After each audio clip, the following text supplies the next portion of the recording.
Thank you all for coming. We're going to go ahead and get started here. So I think this is a great way to start the semester, and not only start the semester, but start Black History Month by speaking truth to power and understanding the different contexts of what exactly does speaking truth to power mean, right? So I think I want to start off by saying, when a reporter asked me the other day, they asked me, well, what exactly does institutional provincialism mean? And I asked the reporter, I said, well, what do you think it means? Like, what's your definition of institutional provincialism? And when he read the definition, because it reminded me so much of our institution, how, again, we're very linear, very baseline, bottom line, exactly what the different text and formula says. And he read it. He read that it's the idea of narrow-mindedness from a small place into a big metropolis. And I said, well, if you're able to context that in the notion of people and identity, what do you get? And it clicked with him. He said, okay, I see what you're saying. And I think that's what we're going to try to do tonight, is look at how when we bring all of ourselves, we bring a sort of identity. We all bring a sort of bias or some sort of mindset into this vast metropolis of higher learning. But what happens when we continue to bring more of the same identity, more of the same like-mindedness and narrow-mindedness, to the point that the very institutions that is set to broaden the horizons and advance technology and society advances only the benefit of the few by marginalizing the many. And so what we hope tonight is to start to define what it means to not only institutionalize, but what it also means to soul search, right? What exactly does it mean to normalize oppression? What does it mean to normalize marginalization to the point where we ourselves censor ourselves from the very institutions that we are supposed to provide insight to? So with that, we're going to go ahead and get started. So our guest of the night is Dr. West. So it needs no introduction, but he's made his film and the debut. By the way, I have to write this down because it's a lot. But he made his film debut in The Matrix. He was the commentator with Ken Wilber in the official trilogy released in 2004. He's appeared in over 25 documentaries and films, including Examine Life, Call to Response, Sidewalk, and Stand. Last, he has made 3 spoken word albums, including Never Forget. So I would like to bring to the stage the professor of practice at Harvard Divinity, and as well as a close mentor to myself, Dr. Cornel West. Love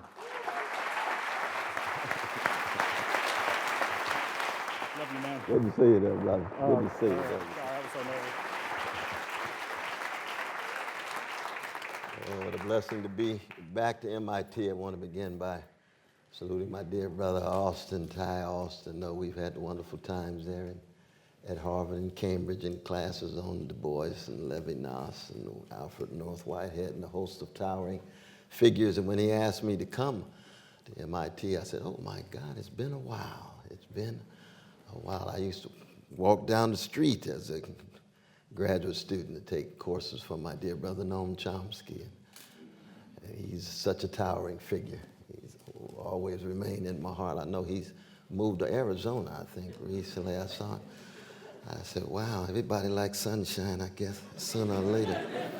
Which is not to say there's not some sunshine at MIT even in the wintertime, but we're here to talk about institutional provincialism, of course. So we'll get into that. But I also want to salute for 29 years of high-quality service, Assistant Dean Ramona Allen. Where is she? Give it up for this sister, 29 years. Absolutely. Absolutely. Indeed, and then to be able to set eyes on Professor McDowell. We were in Berlin. How many years ago was it, my brother? 10. Is it 10 years now? And you haven't changed one iota. We had a great time, though, and you represented MIT in such high-quality fashion. But each and every one of you connected to MIT, really forces for good in a significant way. Thank each and every one of you for coming out this evening. This is going to be much more dialogical and conversational, really. I'm not here to pontificate. I don't know that much about the internal dynamics of MIT. If it's in any way similar to Harvard University, then we all got a lot of work to do. Very much so, because this is, like Harvard, one of the great institutions of the American empire. A variety of different viewpoints, visions, voices. That's what liberal education is all about. How do you come to terms with the quest for truth and goodness and beauty in such a way that you can engage in disagreement and still mediate it with respect, but recognize that much is at stake. It's not a game. It's not a puzzle. We're talking about the future and destiny, the species, human beings, sentient beings, and so forth and so on. Now, I know this is Black History Month, and for me, you talk about Black history, you know, you're talking about sacred ground, because you're talking about my mother and my father and my grandparents. And I am who I am because somebody loved me, somebody cared for me, somebody attended to me. Before I arrived at Harvard and Princeton and so forth, I already had folk who had engaged in the shaping of who I am and provided a certain mode of soul craft.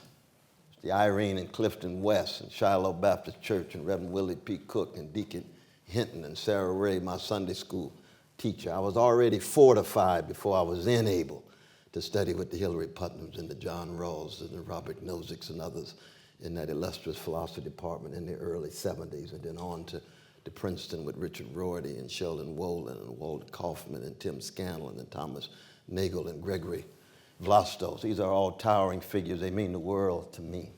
The Israel Schefflers at Harvard. In fact, when I think about them, I have to just pause. But they're part of the same continuum as my family, my church folk, members of the Black Panther Party. I couldn't join the party because I'm a revolutionary Christian, but they were my comrades. They were radically secular, atheistic to the core, so they could be my allies, but they wouldn't allow me to join, and I can understand that. Everybody's got their dogmatism and provincialism and parochialism. You know, when I arrived here at Harvard, I went straight to Jamaica Plain, where we had the breakfast program for the Black Panther Party and the prison program at Norfolk, where I taught for every Sunday for the 3 years that I was here. Why is this important? Not because it's about me, but because we live in one of the bleakest moments in the history of this empire. And it's really a testing of who we are, what kind of heart, mind, and souls we really have. It's not just a matter of what we talk about, not just a matter of chit-chat, but what we're willing to risk.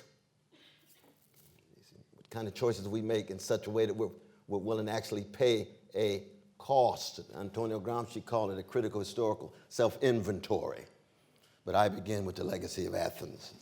And Socrates says, the unexamined life is not worth living for a human, at line 38a of Plato's Apology. And I take that very, very seriously. But you can hear echoes in Black History Month to Socrates. The unexamined life is not worth living. The examined life is painful. Very, very painful. Montaigne said the philosophizers learn how to die. Seneca says he or she who learns how to die unlearns slavery. See, for me, any serious talk about an educational institution, and I draw a fundamental distinction between what the Greeks call paideia, P-A-I-D-E-I-A. That's deep education. It's very deep and different than cheap schooling. And I know cheap schooling is not what MIT is about. You're all about paideia. But all of you about paideia, that learning how to die in order to learn how to live, to engage in that Socratic self-examination, self-interrogation in such a way that you can engage in the formation of attention, attend to the things that really matter and turn your back to those things that are distractions. We live in a culture with massive weapons of distraction. You turn away from the superficial things on the surface, deal with life, death, joy, sorrow. justice, trust, those non-market values, those values that are preconditions for markets, but they're also far beyond simply the meritocratic. Because I come from a tradition of a people who, after being terrorized for 400 years, still taught the world so much about freedom. Frederick Douglass could have said, I'm not against slavery per se. I just want to enslave other folk because I don't like being enslaved. No, he wanted freedom for everybody. A certain kind of soul craft. Ida Wells Barnett, when they put the bounty on her head, thousands of dollars, she had to leave the country and go to England fighting against American terrorism called Jim Crow and Jane Crow and lynching. She could have said, I will engage in lynching others who are lynching my friends. No, she said, I was shaped in such a way that I want freedom for everybody. And after 400 years of being chronically and systemically hated, black bodies, black character, black mind, black beauty, hated, demonized, we black folk at our best, we've taught the world so much about how to love.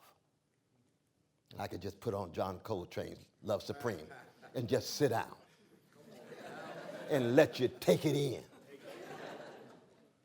Listen to those notes. Listen to Marvin Gaye's What's Going On, every note, every silence between the notes. Has there ever been a figure on the stage in this country with more love than Mama, written by a genius in the south side of Chicago named Lorraine Hansberry in her 20s, A Raisin in the Sun? It doesn't take anything away from other towering figures, the Arthur Millers and the Tennessee Williams and Eugene O'Neills, but there's never been that much love on the American stage.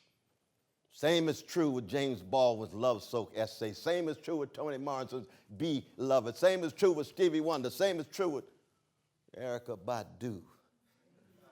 And Brother Kendrick's working on it, isn't he? Oh, I love that brother. That's Socratic wrestling. Paideia in the sonic mode. Brother Malcolm knows what I'm talking about. It's a blessing to see him and this two brilliant brothers sitting next to each other at MIT, and his beloved mother's a very distinguished professor as well. But the same tradition, though, Brother Malcolm, you know who you were named after. That Malcolm X, who was a gangster when he was a teenager, a Malcolm Little. But that love transformed him. The love of an honorable Elijah Muhammad transformed him. And what did he do? He shattered his provincialism. He shattered his parochialism. He kept growing. He was Socratic to the core.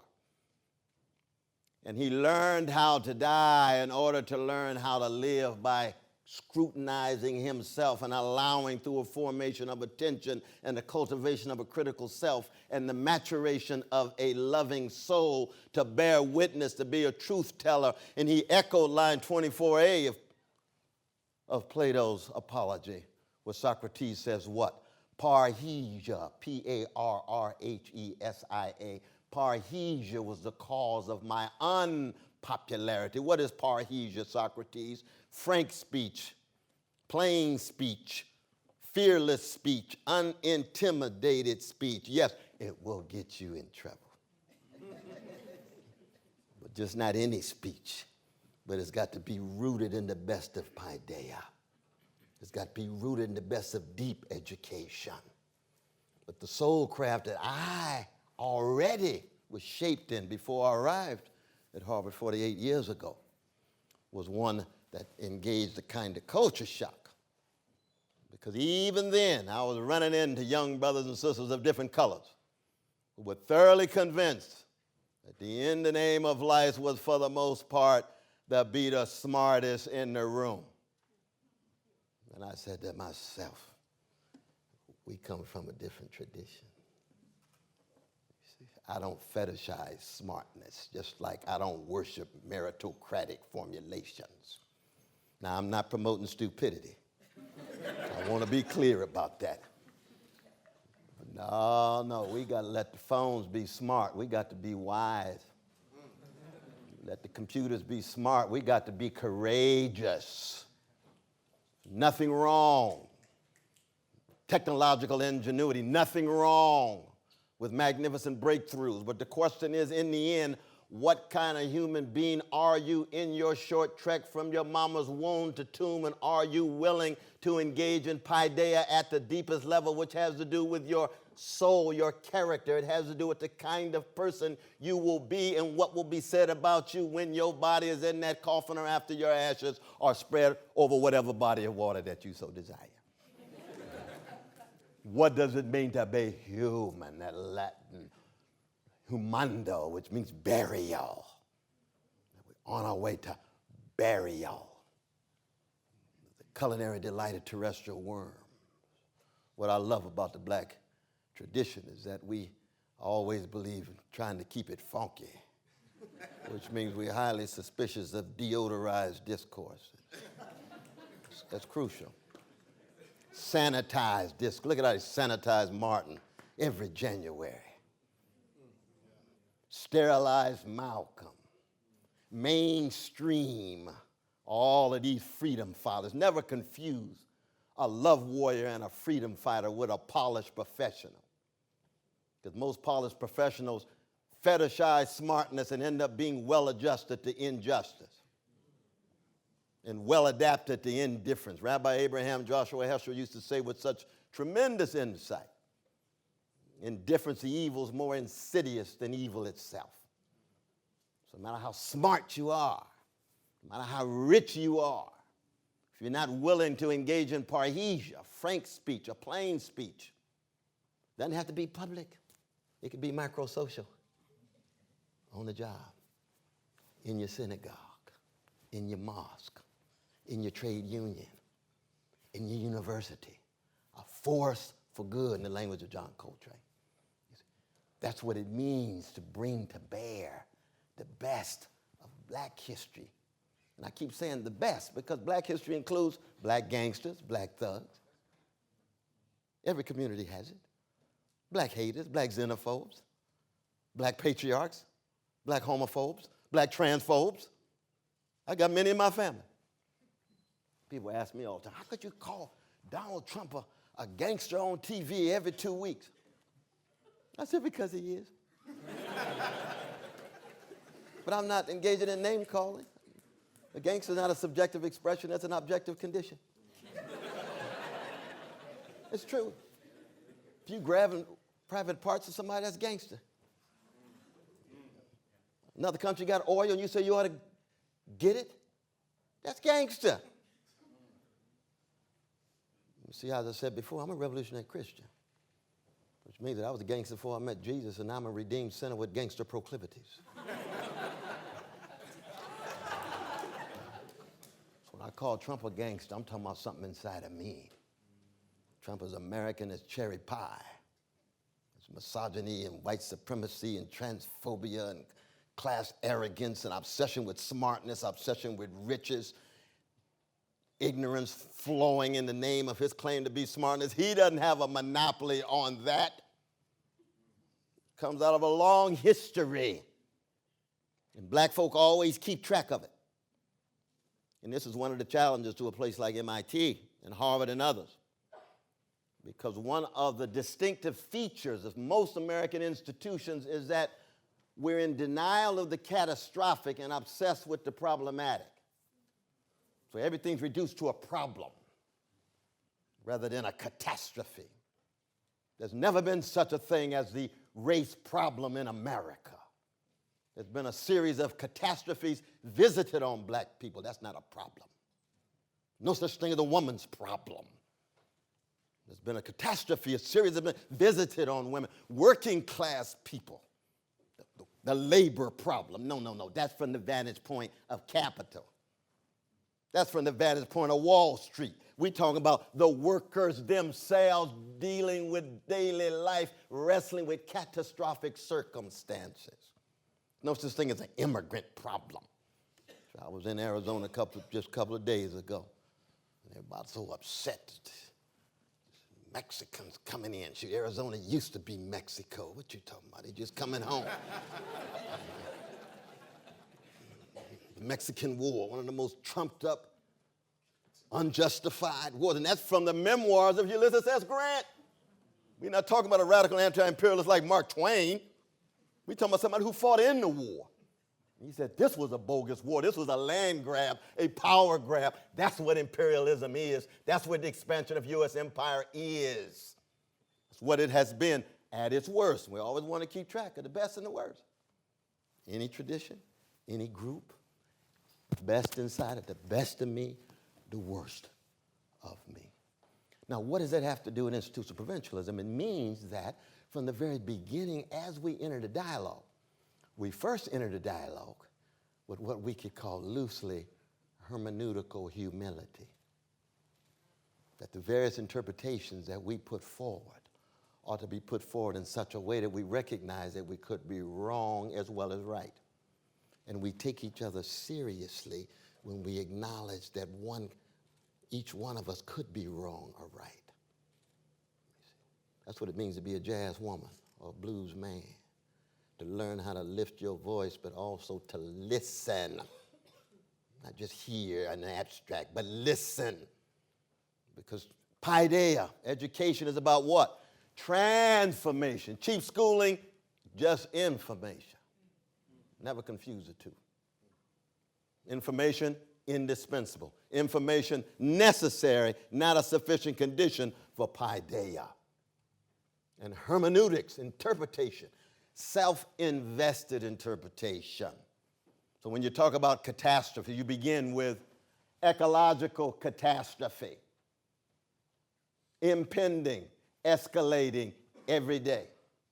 Nuclear catastrophe, increasing, especially with both Kim and Trump.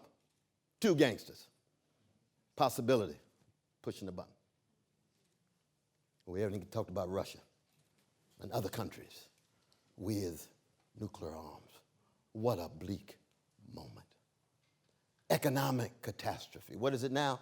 The top 3 individuals in this empire have wealth equivalent to 50% of our fellow citizens, 160 million people.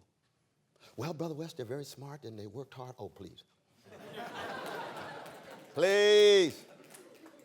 Salute their smartness, their intelligence. We're talking about structures. We're talking about institutions in place. We're talking about policies that generate massive redistribution of wealth from poor and working people to the well-to-do. When I was the age of many of the young brothers and sisters who are undergrads right now at MIT, and we were struggling against the 1%, they had 21% of the wealth. Today, 1% got 41% of the wealth. That's a massive redistribution of wealth upward. And it continues. Under Obama, 1% of the population got 95% of the income growth. People ask me why I was upset with the black president. Please. I love blackness, but not enough to blind me and render me insensitive to the suffering of poor and working people. I don't care what color. And I'm stuck with the old-fashioned view that a precious baby in Yemen or Afghanistan or Pakistan or Somalia has the same value as a vanilla baby in Newtown, Connecticut, or a red baby in Standing Rock, or a brown baby on the east side of Los Angeles, or a black baby in Dorchester. Same value. Same righteous indignation, same moral outrage when innocent people are being killed. It could be a drone strike. It could be a police, man or woman. It could be a fellow citizen. Innocent folk killed. A precious Jewish baby in Tel Aviv has exactly the same value as a precious Palestinian baby in the West Bank or in Gaza, and vice versa. And if you really believe that, then it's going to pit you over against much of the mainstream discourse. And I think that's exactly what paideia at its best does. That's why we love Socrates at a distance. We love the intellectual operation. We don't love the hemlock moment. That's why we love Amos, the legacy of Jerusalem, and Jeremiah. That's why we love Jesus and Muhammad, in the world but not of it. willing to keep track of forms of provincialism and parochialism, narrow horizons, narrow-mindedness, the lack of what the great Jane Austen called constancy. What is constancy? Moral and spiritual consistency. So you're not obsessed with just one issue. Concerned just about racism, can't say a mumbling word about misogyny and sexism. Concerned about patriarchy, can't say a mumbling word about transphobia or oppressive trans folk. Or concerned about America, and can't say a mumbling word about imperial policies of 4,857 military units that we have, 857 around the world, 145 countries we have U.S. special operations in, and keep track of what they're doing, from detentions to night raids to so forth and so on. That's a major challenge. It's a crucial challenge. All of us fall short. Samuel Beckett is right. Try again, fail better. He puts in this last piece of fiction, worst word whole. Try again, fail better. But right now, at the moment of this empire, we are witnessing colossal, escalating failure. Failure of imagination, failure of sensitivity, failure of concern with the vulnerable. And yet, certain institutions, the Harvard, MIT, University of Chicago's, flourishing. So the question becomes, MIT, what you gonna do? And by MIT, we're not talking about abstract institution. We're talking about the folk who constitute this place. What kind of human beings are you gonna choose to be? What levels of discipline? What kinds of attention? William James, the most adorable of all public intellectuals in the history of this empire, he used to say, experiences very much define what you attend to.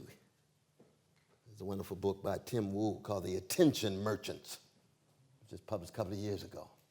All of the institutional efforts to try to make sure that we don't attend to the things that matter, the advertising, enterprises and so forth, all tied to money making, all tied to profit maximizing, all tied to growth without necessarily defining what the moral and spiritual quality of that growth is vis-a-vis the planet in which we find ourselves, or vis-a-vis those Frantz Fanon called the wretched of the earth. Catastrophe. I used to acknowledge to my beloved colleagues in the philosophy departments. I said, if somebody dropped down from Mars and talked about the crisis of the American empire, would your subject matter have anything to do with that? Civil War, Civil Rights Movement, Charlottesville today, white supremacy, escalating, running amok. Are these departments wrestling with the vicious legacies of white supremacy? Oh, well, we've got somebody teaching a course on diversity. Well, that's not that. No, that's not that. No, that's not what I'm talking about. No, diversity is part of the deodorized discourse I'm talking about. Nothing wrong with it. All bureaucrats need constructs. But on the ground, diversity is about male supremacy and its vicious effects. It's about white supremacy and its vicious consequences. It's about class privilege, which even in a highly colorful silo, a highly colorful context, the issue of class cannot be downplayed. Same is true with empire. You see. Catastrophe. You see. For me, someone who teaches at Divinity School and Afro-American Studies, the issue of soulcraft, the issue of moral and spiritual dimensions of our individual lives, of our collective lives, sits at the center of it. Because there will be no fight back. And I'm very much concerned about fight back. There will be no fight back if we don't produce people who are willing to take a stand. willing to take a stand. Emerson talks about this in Self-Reliance. Right? The aversion to conformity, the willingness to stand out and stand for,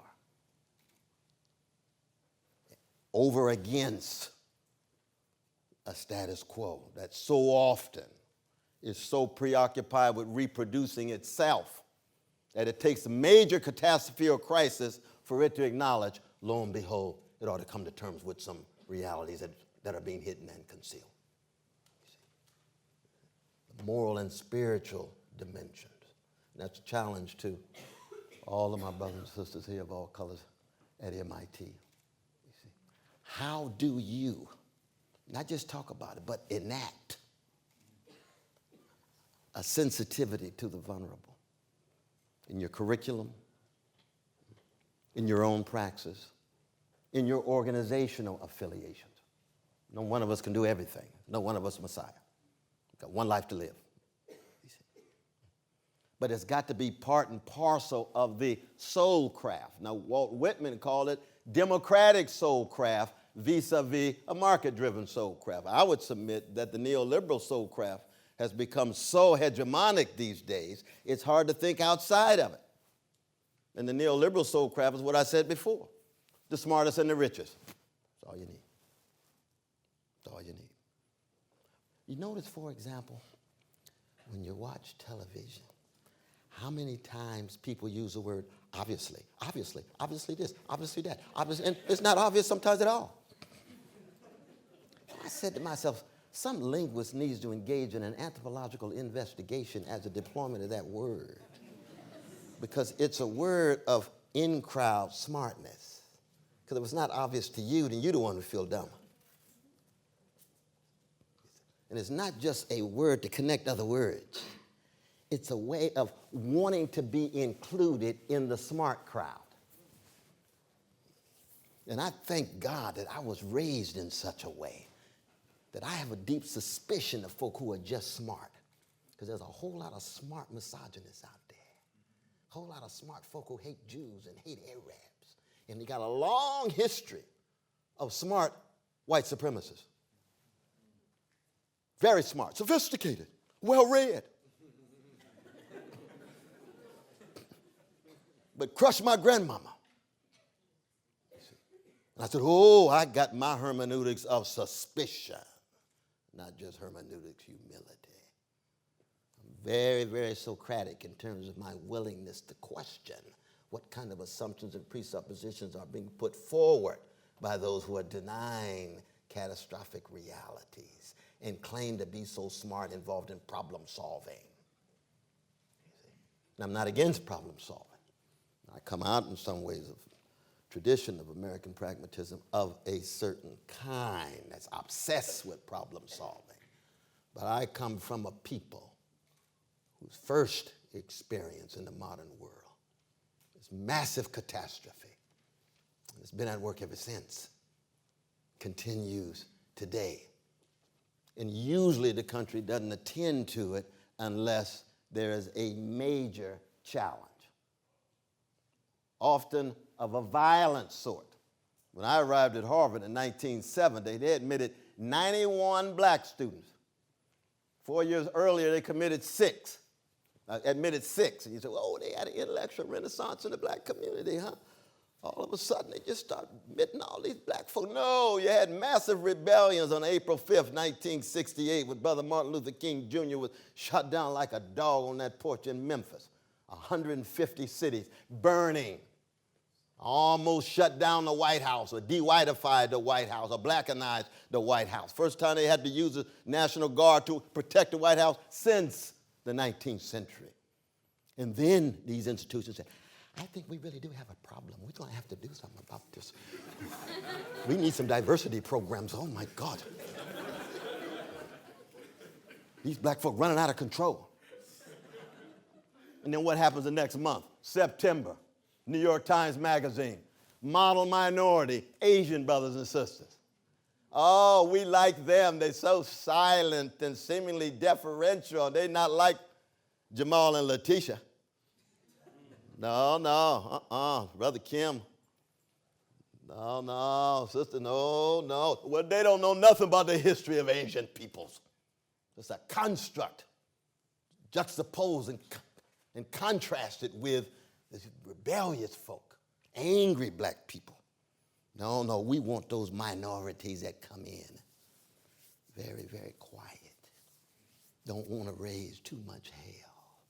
Just want to fit in and assimilate. Now, you don't know what they're doing when they get home. You say, oh, you bring in the Indian brothers and sisters and Indochina, Japan, and Korean. They're gonna put the Koreans and the Japanese together. Please read the history. Oh God, imperial vicious. All of them under the same construct in America. That's the deodorized discourse. Asians. No, they got specificity. They got heterogeneity. Vast diversity. Gonna put them all under, but juxtapose it to these black folk. Because they're the ones out of control. How come? Because they will straighten their backs up and they'll tell some truths. At their best. Now, that doesn't mean you don't have a long history of black assimilation. Long history of black folk getting in, so glad to get in, smiling, laughing when it ain't funny, scratching when it don't itch, wearing the mask just to fit in. Paul Lawrence Dunbar talked about that. We wear the mask just to fit in. No, we got a history of misfits. History of those who are oppositional, not for opposition's sake, but because they are fundamentally committed to a form of democratic soulcraft that puts a premium on integrity, constancy, honesty, courage, fortitude. Fortitude, according to the Romans, is the fusion of courage and magnanimity, of courage and greatness of character, fortitude.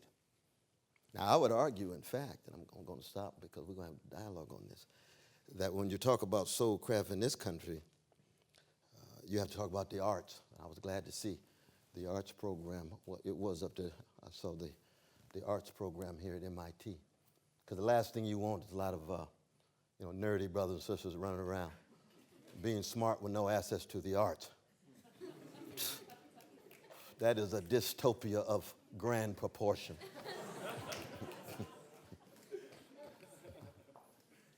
By the arts, I'm talking about the music, the paintings, and so forth and so on. They're not ornamental or decorative. They ought to be constitutive.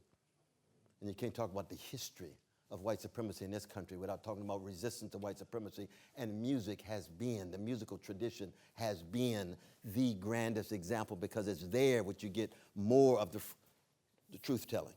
It's there where you get the vulnerability. It's there where you get the risks and so forth and so on. It's one of the reasons why when I began talking about Coltrane, I could have talked about Donny Hathaway. I could have talked about Aretha Franklin. I could have talked about Mahalia Jackson or Curtis Mayfield. Hard these days to keep track of the enhancing impact of black music on black folk and others. There's been a spiritual warfare against young black folk especially, to make sure that the music is not sweet and kind and gentle. We just lost Dennis Edwards. You all know who Dennis Edwards was? From Alabama? My dear brother. There you go. Brother, you looking sharp, though. Give it up for this. Give it up for this brother. He looking sharp. He looking sharp.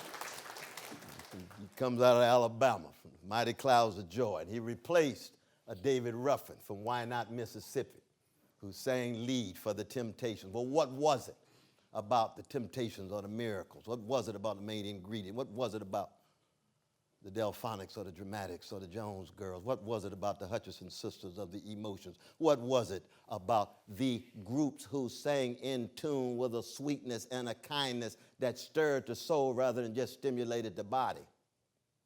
And these days, the dumbing down of the music is part and parcel of the dumbing down of the soul that makes it difficult to produce persons who are willing to fight, who are willing to sacrifice. Because if it's all about stimulation and titillation, you see, when Otis Redding said, try a little tenderness, that's not say my name, say my name, say my name. It's a very different disposition toward the world. It's a very different orientation toward the world. And there is no black history without a love of truth, and the condition of truth is always to allow suffering to speak, anybody's suffering. There's no black history without a love of goodness, keeping track of the evil, the undeserved harm. A love of beauty, and Rilke is right. Beauty is, in fact, produced wrestling with terror and trauma and transfiguring your pain and suffering into a sound, a painting, a building. And there's certainly no love of the holy for those of us who are religious, be you Muslim or Buddhist or Christian or whatever you are. There's no love of the holy without wrestling with the degree to which we are aspiring but fall short, tied to something bigger than ourselves. One of the reasons why I spend a lot of time in studios with hip-hop artists is to try to convince them that to fall in love with truth and beauty and goodness, to be a love warrior at the highest level, and then master your craft, then master your technique, then be as smart as you want to be, acknowledging the limitations of smartness, spilling into wisdom. Then we have a chance to deal with the catastrophes. That was what was beautiful about the Occupy movement. That was beautiful about the various marches we've had recently against Donald Trump. Beautiful about movement for black lives, and beautiful what would be the right words? The rich ecological movement, my dear brother McKibben and Naomi Klein and the others. And I know many have played an important role here at MIT as professors and staff and students. But the challenge is, given this institutional context, can we wrestle with the forms of provincialism, parochialism? Can we be true to the best of the Socratic legacy of Athens? Can we be true to the best of the prophetic legacy of Jerusalem? Can we be true to the best of the democratic legacy of not just the United States, but other social experiments as we keep track of empire, white supremacy, misogyny, transphobia, all of those ideologies that lose sight of the preciousness and pricelessness of each and every one of us. Thank you all so very much, and we'll have a nice little time to talk.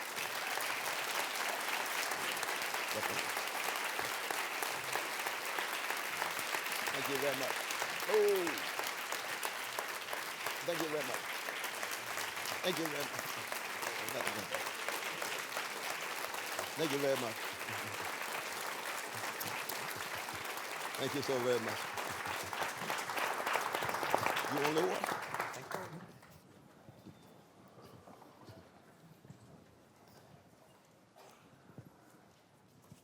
you. Woo. That's what I have to say. Hey, brother Professor McDowell. Hi, everyone. I'm Ceasar McDowell, professor here at MIT, and I have the distinct honor of serving as moderator in this conversation. And I suspect there's not going to be much I have to do. We actually have joining us today 3 soul warriors here at MIT who are really fighting the battle in different ways. I want to introduce them, and I'll start here with Jennifer Light, who's department head, professor in science, technology, and society program here at MIT. And next to Jennifer, we have Joy Buolamwini, who's, well, what is this, like the Augmented Justice League, which I just love, poet, artist, and she's currently a PhD program also in comparative media studies. And at the far end, my dear friend, Sasha Costanza-Chock, who's a social professor at civic media in comparative media studies. Our goal today is actually to have an open conversation, particularly as it relates to what Dr. West talked about and how it kind of fits in to you and your experience here at MIT. And I guess, you know, Joy, I want to start with you. I want to start with you mainly because some of the last things that Professor West said, talking about the arts and the needs of the arts in the context as a way of looking into things. But in particular, from your perspective of both being here as a student, but also having a presence in the external world here, outside of MIT. Where do you, right?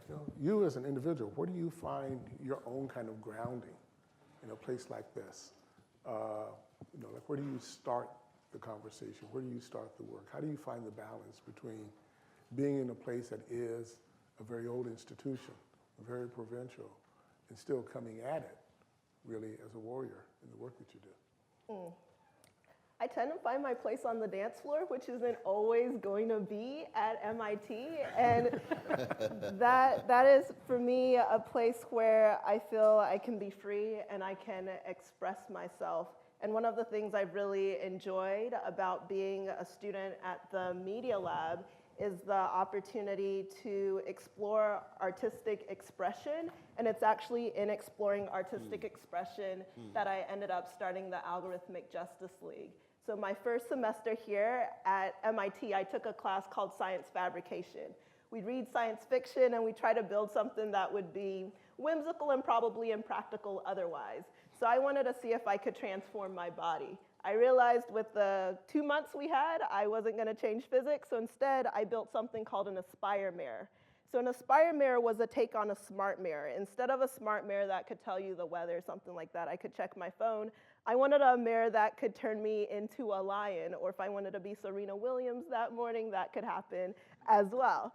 So I was working on building this mirror, and it was kind of working, but it had one problem. To track the face to project Serena Williams onto mine, I had to use computer vision software. And that computer vision software usually didn't pick up my face until I wore this. This is the white mask that I wore, so I could literally be detected. And so, I mean, you mentioned Fanon earlier, right? Black skin, white mask. It was literally happening in this place that is the epicenter of innovation for a class project which was meant to be for artistic expression. And in that very space, right, that's where I'm coming up against something I call the coded gaze, right? A reflection of the male gaze and the white gaze in terms of what the priorities and the preferences of those who have power choose to focus on, who's visible, who's rendered invisible. And so that's how dancing in terms of playing around with ideas and so forth led to the Algorithmic Justice League. Wow. Thank you, Sasha, how about you? Where are you in this space? I think I first met you when you were in California. So that's a long time ago. But anyway, here we are in this place. You've moved through different identities. You're really doing great work around kind of civic media and the way we're using these technologies and stuff. And again, we're in this institution that we're all kind of pushing uphill. And at the same time, we have to keep ourselves charged as we're doing that push. So how are you managing this place? I think for me, one of the ways that I think about the MIT as a provincial institution is in the what can slide very quickly into the technological solutionist ideology that smart people sitting in a lab will be able to solve these hard problems that are out there in the world without ever considering the maxim that people who experience oppression at the intersections of all of these systems that you so clearly articulated, white supremacy, heteropatriarchy, capitalism, settler colonialism, ableism, the way that they interface and intersect, people who live those intersections already have traditions and cultures and histories of resistance, have tacit knowledge and explicit knowledge, have solutions, right, and strategies for how to deal with this stuff. And so I think that one of the things that MIT needs to do to be less provincial is in this process of problem solving, as you were describing, to think about how do we say, well, I may be a brilliant person and I may have a certain set of skills and knowledge in one domain, but how do I really work in partnership with or even in service to people who are living at that intersection of what Patricia Hill Collins calls the matrix of domination, right? All of those systems that I just named as they intersect, and use those talents and skills and be they technical or whatever the case may be, to build on, support, and amplify the knowledge, the strategies, the solutions that are already coming out of those communities that are experiencing the lived reality of intersectional oppression.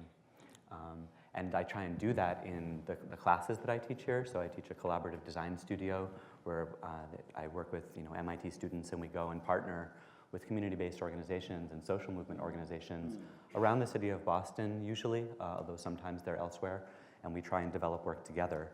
And what, to answer the question, what sort of gives me energy and hope, I think, is those, in that context as an educator, is seeing those moments where I feel like it's moved from me just saying the things that I just said about how important it is to listen to a student really internalizing that and building on it, and through this practice, getting a shift in their vision about what it means. So we were working on a project about gentrification and displacement in the Boston area, and we should talk about, if we're going to talk about calling out institutions and speaking truth to power, we need to talk about MIT's role in the gentrification and displacement process of working people from the Cambridge area and the broader Boston area.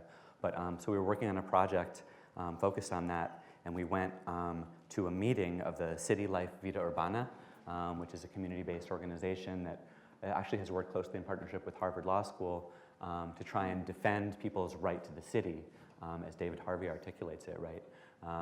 And in the City Life Vida Urbana meeting, there was an intake process where there was a young woman who was talking about her experience of being made homeless through the rising rents in the Boston area, and how she had to sleep in her car with her young daughter for a period of several months before she was able to get housed again, partly through the efforts of City Life and that whole sort of network. And afterwards, when my class was sort of debriefing, one of the students who was a Course 6 student was kind of, thinking about this whole process and was saying, there's something really wrong with this system that would require someone to have to sleep in her car with her 3-year-old.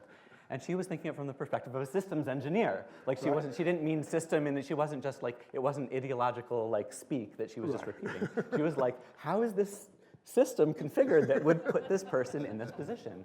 And so that type of moment, gives me hope and energy. Wow, thank you, thank you. I think I come at it as the head of a department at the sort of meta-institutional level.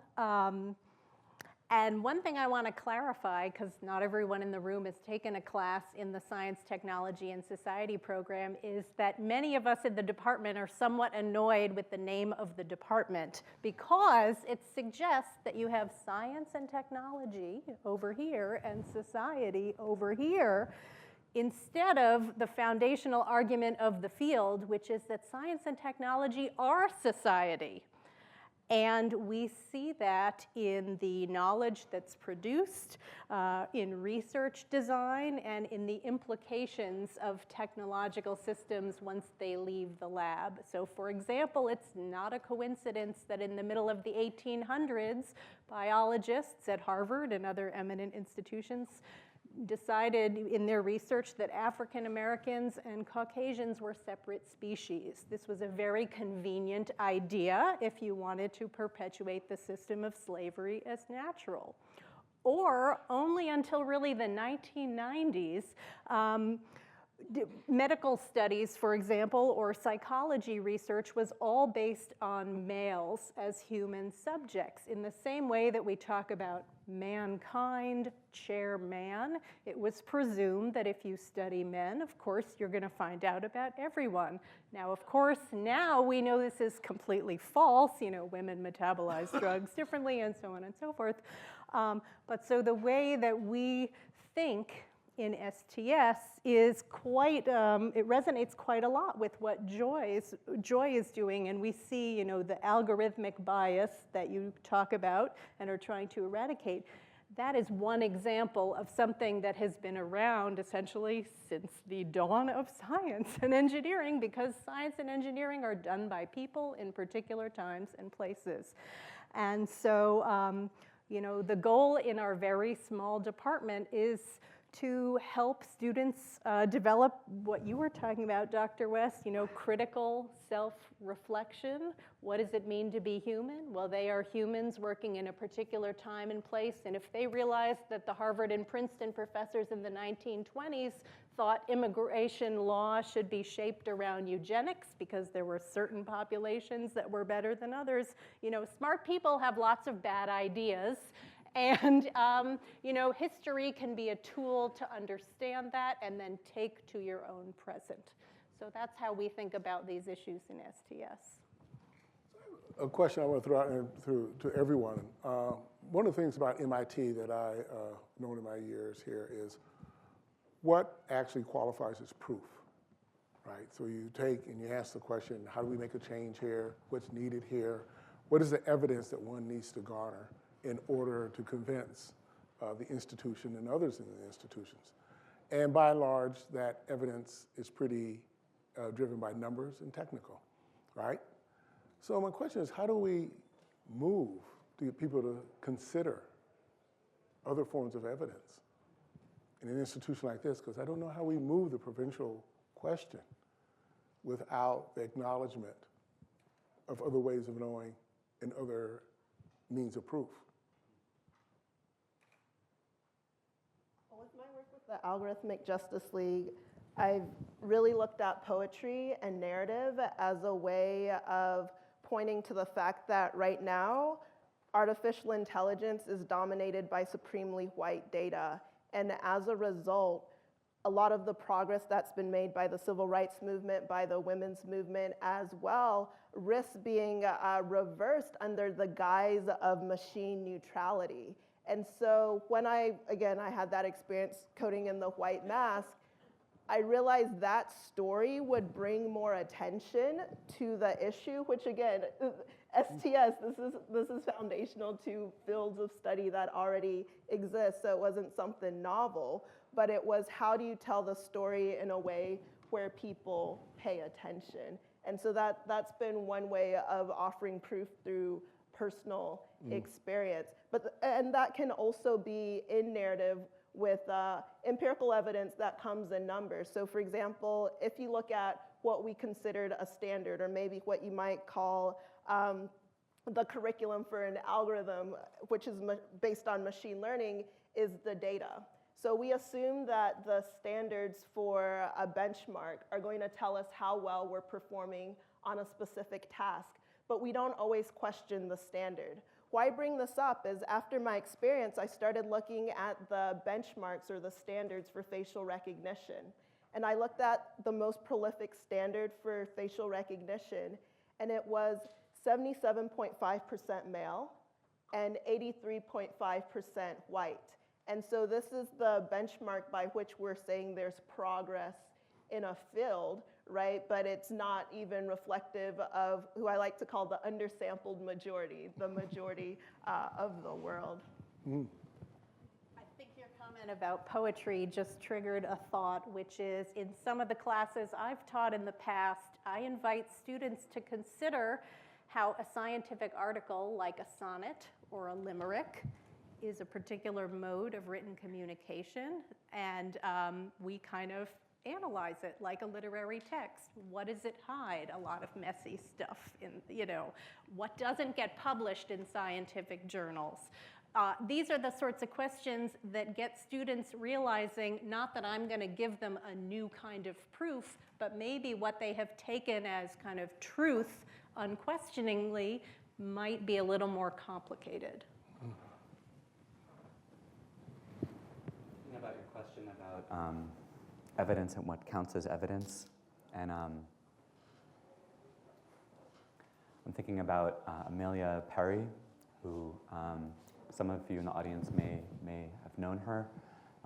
She's a doctoral student in mathematics who's a trans woman, actually a non-binary trans femme person who just took her own life a week ago. She was here, a student here at MIT. And the reason I'm thinking about her, in response to that question is, so I'm a non-binary trans femme person like Amelia, and so we're part of a community of people. There are very few of us in the world, right? So as a matter, statistically speaking, between 1 in 1,000 to 1 in 10,000 people. I mean, the conversation keeps changing and depending on definitions, but that's the order of magnitude we're talking about. And so it can become very, very hard to try and gather and mobilize quantitative evidence to convince institutions to make shifts if you're a member of a community with very small numbers. But Amelia was a person who was constantly organizing and pushing and mobilizing with the queer community around and throughout MIT to try and push the Institute to make changes to make it a more gender-inclusive space. In the building that I work in, for example, my office is in the old Media Lab complex building, and there are still no gender-inclusive restrooms in that building. Until this year, just now, there's about to be a trial of gender-inclusive restrooms. Now, there are some around campus, but they're not enough. They're not in all the buildings, and for many students and faculty and staff who may be gender nonconforming, it becomes part of sort of daily process. But it also it's a sign of, does the institution see you? Does it care about you? And so for Amelia, who was struggling with depression, I think on the one hand she was. MIT is a gender-inclusive place. It wins awards for being very inclusive, and so I'm not trying to say that. I'm trying to say that there's always more that can be done. And so for her, she felt, she was mobilizing and pushing, and she was achieving things. And so there were slight shifts, slow shifts, small steps, baby steps in moving the institution. But there's still so much to be done there. And the last thing I want to say on that is just that it's so crucial to understand with her and to call her into this space in this room right now. She recognized, and actually I was just on her Twitter feed before this, sort of reflecting on what to say here, and reading her tweets from last week when she was trying to get access to the mental health care that she needed and was not getting access to it, not at MIT, but at another medical institution because they were not trans-inclusive in their policy around giving her a room that she could be in and receive the mental health care she needed. But she was, even at that moment, when she was in the depths of an attack of depression and was trying to fight for what she needed to survive and was not getting it and did not get it, she was, even then, was tweeting and talking about how she knew that as a white woman with educational privilege, she had access to so much that trans women of color do not have. And that's why 80% of the murders of trans and gender nonconforming people are women of color, trans women of color and black trans women, who are being killed in record numbers, even at the moment of the so-called trans tipping point. So that the mass media visibility of Caitlyn Jenner and of Laverne Cox and of Janet Mock, who are doing, amazing work. Well, maybe not Caitlyn, but the other two. Even at the moment that these incredible, powerful, beautiful, black, trans, radical women, and if you haven't watched Laverne Cox in Dialogue with Bell Hooks, go Google that, after this, at the New School. They're doing this work, but trans visibility is not translating, right, directly into trans survival, especially when we're talking about poor and working class trans women of color. And so that idea that you can hold solidarity and love even at the moment when you're facing so much, I wanted to call that into the space here tonight. Thank you.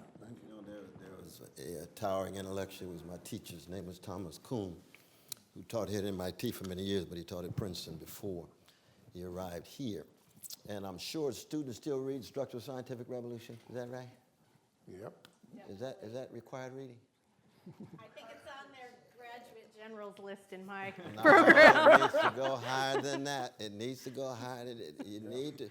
And the reason I say that is because this issue of evidence, arguments, try to deduce various kinds of conclusions, follow through on valid inferences. The evidence usually on the most crucial issues is underdetermined. So it's polyvalent. It's subject to a variety of different descriptions and interpretations. And Kuhn and Nelson Goodman and others used to make this point. But what Thomas Kuhn pointed out was scientific practices or social practices that are tied to different institutions and structures. What gets studied has much to do with who has access to the money, where is it coming from? U.S. government contracts have a certain set of priorities that go with it. Private business corporations have a certain set of priorities that go with it. So that the whole conception of what it is to have a normal paradigm and then a critique of the normal paradigm in those institutions understanding themselves as scientific is something that needs to be contextualized, which is not to relativize and not to say that evidence does not matter. It's just that usually it's underdetermined, which means a whole host of other factors and variables that come into play regarding new breakthroughs, new developments. I just saw this movie called BPM, I think it is. It's about the ACT UP movement in France. 128 beats per minute, and the ways in which the activists building on Boston ACT UP and New York ACT UP in the 80s put pressure upon scientists to engage in the kind of investigation such that they could make more widely available these various kinds of medications and vaccines against vulnerable members of their society and vulnerable fellow human beings. And at that point, it was a matter of social movements shaping what was studied. And so I think that's very much something that we ought to take very seriously, especially in light of the struggles that so many have. You know, I was, some years ago, I was involved in this study. We were looking at basically study about cognitive scientists and people who really look at how children learn different phenomena. Won't get into the details of it, but it was particularly looking at how kids actually develop their understanding of particular scientific, particular natural phenomena, like why does the moon rise? How do kids, what are the mental models they drive out of that? Two things are really interesting about the work. One is, no surprise to anyone here, that 98% of the people in the studies were white, were done, and it was done because researchers tended to actually research the places where they had access, which were usually the schools that their kids went to, and that's how the theory gets developed. But the more interesting thing for me was that there were a number of researchers I interviewed who were actually researchers of color. And one of the things I was interested in is how do they pay attention to issues of race and gender and intersectionality in their work? And it's a small number, but every one of these researchers of color said, I don't look at it because our theories are not robust enough so that when I find a difference, it will not be used against people. Right? And I think, I wonder, how we silence ourselves because of the structure we're in, the methodologies that we have, the ways in things are going to be interpreted, that it ends up actually, even in wherever we are, it's another form of how we kind of find ourselves locked in.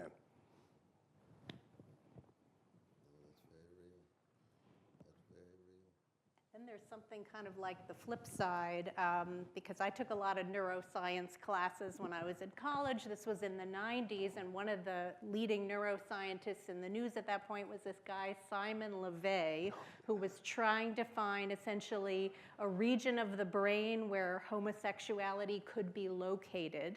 And the reason he wanted to do this was because of US civil rights laws. If it's sort of an immutable characteristic, you're protected. If it's not biological, you're not. So, this is the opposite of the silencing, but it's a way that the larger social and political structure literally determined what the guy was studying, what he wanted to find, and so on and so forth. Thinking about policy structure, when we're thinking about fairness, accountability, and transparency within AI, oftentimes there's a lot of talk about protected classes, right? But there isn't an intersectional view. And so when Kimberly Crenshaw was talking about intersectionality, she was talking about loopholes in the law where, as a woman of color, as a Black woman, you might be able to reach maybe a 4/5 threshold to say this thing that happened to me was unjust. But if you were lumped with all women, or if you were lumped with all Blacks, it didn't necessarily meet that threshold. I was finding the same thing within algorithms and also within data sets. And one of the things that I've been doing is doing intersectional analysis of the data that we have, which is still largely pale and male, right? So going back to another benchmark I was looking at recently, when I did an intersectional breakdown of this benchmark that's used by the US government to determine how well facial analysis technology works.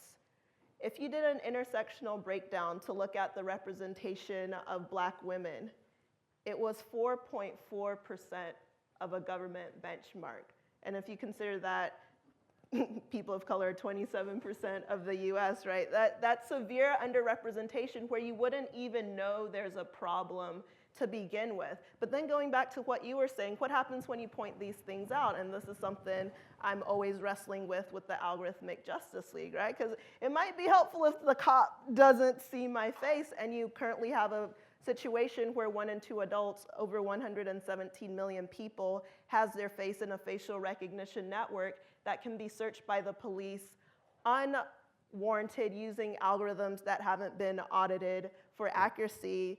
That's going to most impact communities of color, right? So my work isn't just about let's make this technology better where it can be used in any way, because in the hands of authoritarian governments and personal adversaries, whatever, it can be used against you. Yeah. Absolutely, absolutely. Were you going to say something?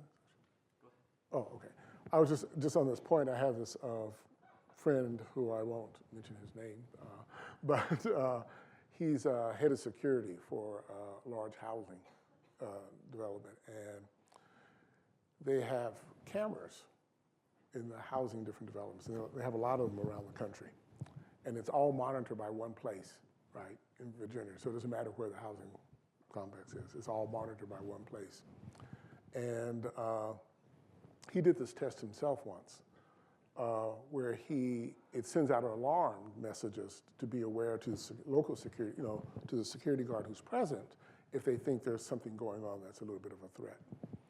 And the little test he did was he would vacillate between having 4 black guys stand outside the front door and have 4 white guys do it. And it never sent an alarm when the 4 white guys were outside, right? So it wasn't counting the number of people. Just the number of people. It was also doing something about the color of their skin to send the alarm. The good thing about it, he was in the position to pull that contract, which was a good thing, and localize that system, which still has its problems, but I think what you're pointing to is just really true, and it happens. It has real implications. I think sometimes in our universities, and particularly places like MIT, and this is one of the things I have a real concern with. So you may or may not know this, but one of the things MIT is really pushing and really good at is the whole thing about innovation. We want people to innovate. We want people to take things to market. And things can go very quickly from concept to kind of sort of tested idea to let's put it out in the market without ever having to be kind of, tested in terms of these other kinds of issues, right? It doesn't have to be. So it makes me wonder, what would it be like for a place like MIT to say, actually, we have another set of standards around things that we are going to do innovation around. If students are going to be doing design X or this X or that X, they've got to meet these criteria in order for something to go out the door. But I don't know if we can get there. You think we can move that issue in this place? Be a long battle. I mean, I'd like to say yes, of course we can do anything we want to because we're human beings. We can transform the systems in which we live, even as they're constantly shaping us. I'm given, courage and heart by a lot of the activism that I've seen the MIT students doing over especially the last couple of years, especially kicked off during the wave of social mobilization around the Occupy movement, and then through the movement for Black Lives, and now through the Me Too movement. I mean, I think that MIT students are engaged in and responding to some of these broader social movements that are operating, and see them and participate in them. The Student Activism Coalition, SACO, has been involved in doing some really interesting stuff. a couple of years ago, the Climate Coalition, the student activists sat in outside the president's office for 138, 6? I'm not sure exactly the number, 130 something days. Sorry? 116. Thank you, 116 days. So I inflated a little there, but thanks. So 116 days is a long time to have an ongoing sit-in outside the president's office, demanding divestment from the petroleum industry. Now, what was the ultimate response? Well, we'll set up a committee, we'll consider it, and at the end of the committee's deliberations, they said, well, we don't think that we're going to divest. We think that we can have more of an impact on the transformation of the energy sector by accepting a gift of, how much is it? Does anyone know the amount of the MIT Energy Initiative received from the petroleum companies? It's in the hundreds of millions, if not more. Yeah, go look for that. But they received at least several $100 million from the petroleum industry to say we're going to launch a new energy initiative. And so, what can you say? The students mobilize, they forced the administration's hand to do something. What came out the other side of that was an investment in innovation around renewable energy, but one that was funded by these same actors who are, they see the writing on the wall. They know that they're going to have to figure out how to shift their profitability strategy eventually from petroleum extraction, and so they want to be the ones to monetize the innovation in the sector. So anyway, that's a whole nother ballgame, is like when you move an institution to do something, what comes out the other side, isn't necessarily what you were gunning for. But does that mean that we have to just sort of give up and throw up our hands and say, no, we can't shift things? Of course not. We can, and we are shifting things. And the gender-inclusive bathrooms are being trialed, and we have Melissa Nobles, a black woman who's a dean of the School of Humanities, Arts, and Social Sciences, who's creating a database of the history of lynching and encouraging us to take a cold look at our history, right? We have. So there are shifts, there are things that are happening. We have Craig Wilder, who just taught a class about the history of MIT's, the imbrication of MIT as an institution with slavery and the slave economy, and MIT being created initially partly out of the need to create technical knowledge so that we could create factories to process the raw materials, cotton and sugar, that were coming from the slave South, and that's part of the birth of this, of this institution. And so there are movements, and there are baby steps, but they happen, and we have to keep doing them, right? Another path for inclusive innovation is having more inclusive people, right? Building what the future of technology will be. Earlier you mentioned BPM, beats per minute, and I had an opportunity of working with Alicia Chong, who's currently started a company called Bloomertech, which is focused on women's heart health. So cardiovascular disease is the #1 killer of women in the US. 1 in 3 women who die of cardiovascular disease, yet less than a quarter of research participants for cardiovascular disease are women. The way in which the symptoms are taught in med school follow a male model of the disease, and so you don't even have the data, right, that's necessary to really study this. So what her innovation was to use the bra as a platform. 80% of women in the US wear a bra, right? And so they're using that to collect the richest data set of women's heart health over time. And they are about to go to do clinical trials in the next couple of weeks. And I met her my first semester here at MIT, which was 2 weeks ago. Then she went through the Delta V program. She's now a Legatum Fellow. But that's what gives me hope, right? She's a brilliant electrical engineer who came in from Costa Rica. In addition to doing her startup, she also has a mentoring program for girls in Latin America to bring them into STEM as well. So when we have more inclusive innovators, right, we have more inclusive innovation. I do think I agree with you, and I'm glad that you brought that up, because I think it could also help us open a conversation around what does it mean to create, what does inclusion mean? What is, I'm worried about the slippage to the language of diversity and inclusion in the innovation space, because partly what it could lead us to is a situation where we have lots more innovators and creators of color who then create, or women of color, et cetera, who create capitalist firms that at the end of the day end up extracting value from from labor, from a bunch of people producing their devices, and so on and so forth. So how do we also shift the innovation ecosystem so that we're thinking about models of firms?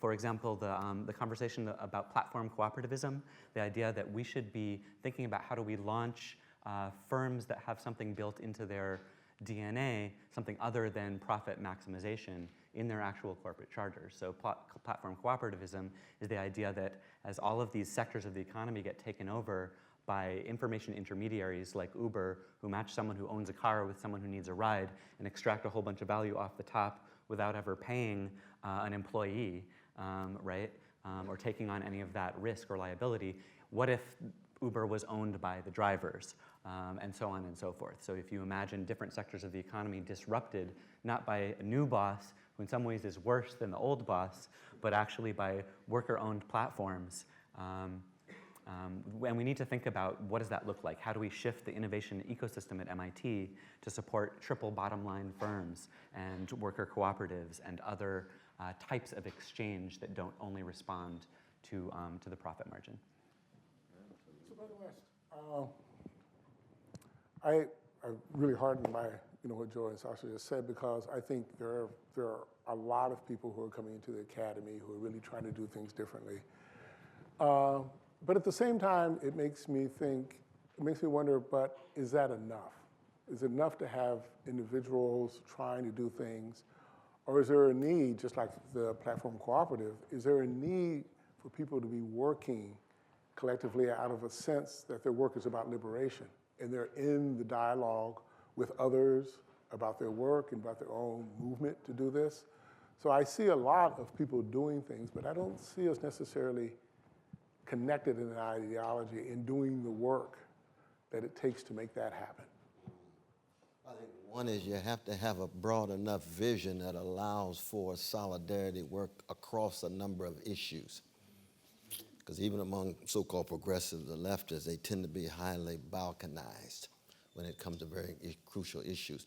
But one of the distinctive features of what I call loosely the neoliberal soulcraft is to convince the younger generation there is no alternative to the status quo and the system under which you live. So you can be as creative, innovative as you want, but you're still a tinkerer because the overall structure cannot be changed. So you come in with truncated imagination. And that truncated imagination has a limited vision. And all of that rich creativity gets filtered within that context that there is no alternative. I think what was exciting about my dear brother Bernie Sanders, and Bernie Sanders is no revolutionary. I mean, I love my brother. He's a Brooklyn brother. He's no revolutionary, but as someone who talked about coming from a socialist tradition that carried with it a notion that there is an alternative, that we can think and authorize reality outside of the existing framework, and the tremendous impact he had. We know that, if the fellow citizens in this country, if the only persons could vote were under 30, Bernie would be in the White House right now rather than Donald Trump. And that says something about the younger generation. Same is true with a poll now, right? You got more young brothers and sisters of all colors who prefer socialism over capitalism. Now you're asking what does socialism mean? Well, things get vague. What does capitalism mean? They're talking about predatory capitalism. They're talking about the highly Wall Street driven lack of accountability, escalating wealth inequality, no serious focus on poverty, wage stagnation, and so forth and so on. So you have to be very clear that these polls are very, very loose and vague. But there's this sense of the need for imagination. And this is true not just here, but all around the world. There are alternatives. Socially, economically, they're very difficult. They do build on what's in place. You don't work with a clean slate. But at the same time, you have to be able to think more broadly. And we've come out of a period where it was just almost, it was very, very difficult to convince young people that there was an alternative as opposed to just fitting in to the system and status quo. Things are beginning to become broader and looser, but I mean, we just hope it's not too late. I mean, the problem is that these catastrophes that I'm talking about, they are impending in such an intense way. And the authoritarian populisms that are taking over Turkey and Kenya and India and USA, these are and neo-fascist folk emboldened everywhere you go. It's not just the United States. We just hope it's not too late. But whether it's too late or not, we got to commit ourselves to go down fighting. I mean, I come from a tradition that says it don't mean a thing if it ain't got that swing. And it's got to be some sting in the swing in terms of hit, bite, analysis that keeps track of the least of these. And then you go down swinging and you pass it on to the younger generation with a smile. Got to keep a smile. Got to keep a smile because there's got to be some joy in it. If it's just done out of joylessness, then you're not going to be a long distance runner. You're not going to be a long distance. You're not going to stay in it for long. So I'm actually going to try to open this up to the absolutely. audience. We do have some mics. There's one here and one there. And so we would ask that you come up to a mic if you want to join into this conversation.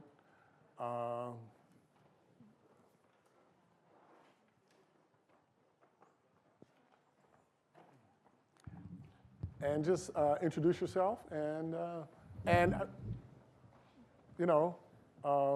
try to keep your question brief. And let's go. Thanks. My name is Will. I have two quick questions. Do you think under capitalism you can abolish special oppression like racism and transphobia? And,